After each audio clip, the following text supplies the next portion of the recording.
আজকের সময়ে আমাদের সবচেয়ে বড় সমস্যার মধ্যে একটি হলো অন্যের সঙ্গে নিজেকে তুলনা করা। আমরা প্রতিদিন সোশ্যাল মিডিয়ায় দেখি আমাদের বন্ধুরা কত দূরে এগিয়েছে, কে কতটুকু সফল হয়েছে। তখন মনে হয় আমি কোথায় যেন পিছিয়ে যাচ্ছি, আমার কি হবে। ভাই, এই চিন্তা ভুল। সত্যি হলো অন্যের সঙ্গে তুলনা করা কখনো তোমাকে এগিয়ে নিয়ে যাবে না। প্রতিটি মানুষ এক আলাদা আলাদা গল্প, আলাদা যাত্রা এবং আলাদা সময়সূচি নিয়েই চলছে। আমাদের জীবনে কয়েকটি শিক্ষা রয়েছে। প্রথম শিক্ষা হলো নিজের পথকে মূল্য দাও। তুমি যেখানে আছো, যে পরিস্থিতিতে আছো, সেটাই তোমার যুদ্ধের স্থান। অন্যের অর্জন দেখে হাল ছাড়ার পরিবর্তে নিজের ছোট ছোট পদক্ষেপগুলোকে সম্মান দাও। প্রতিটি চেষ্টা, প্রতিটি পরিশ্রমী তোমার যাত্রার অংশ। দ্বিতীয় শিক্ষা হলো নিজের গতিপথ বুঝতে শিখো।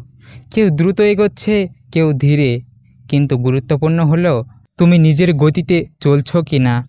তোমার লক্ষ্য, তোমার স্বপ্ন, তোমার চেষ্টা, এই তিনটির উপরে ফোকাস করো। তৃতীয় শিক্ষা হলো মনের দৃঢ়তা তৈরি করা। যখন তুমি নিজের সঙ্গে যুদ্ধ করছো, যখন তুমি নিজের সীমা চ্যালেঞ্জ করছো, তখন সত্যিকারের শক্তি আসে। অন্যের জীবনের সাফল্য দেখে হতাশ হওয়ার পরিবর্তে নিজেকে প্রেরণা দাও। মনে রাখো, তোমার প্রতিযোগী তুমি নিজেই। চতুর্থ শিক্ষা হলো সম্ভাবনার উপর বিশ্বাস রাখা। অন্যদের সাফল্য তোমার সম্ভাবনাকে সীমিত করে না, বরং তুমি শিখতে পারো, চেষ্টা করতে পারো এবং নিজের দক্ষতাকে আরও উন্নত করতে পারো। প্রতিদিন একটু একটু করে নিজের উন্নত করলে তুমি বড় জয়ী হতে পারবে। মনে রেখো, তোমার জীবন তোমার যুদ্ধ। কেউ তোমার জায়গায় লড়াই করবে না, কেউ তোমার স্বপ্ন পূরণ করবে না। তুমি নিজের সবচেয়ে বড় প্রতিদ্বন্দ্বী। তুমি নিজেকে জয় করলে তুমি জীবনের সব বাধা পার করতে পারবে। বাংলাদেশের বাস্তবতায় আমরা দেখছি যুবকরা চাকরির অভাব, প্রতিযোগিতা এবং বড় চাপের মধ্যে তৈরি হচ্ছে।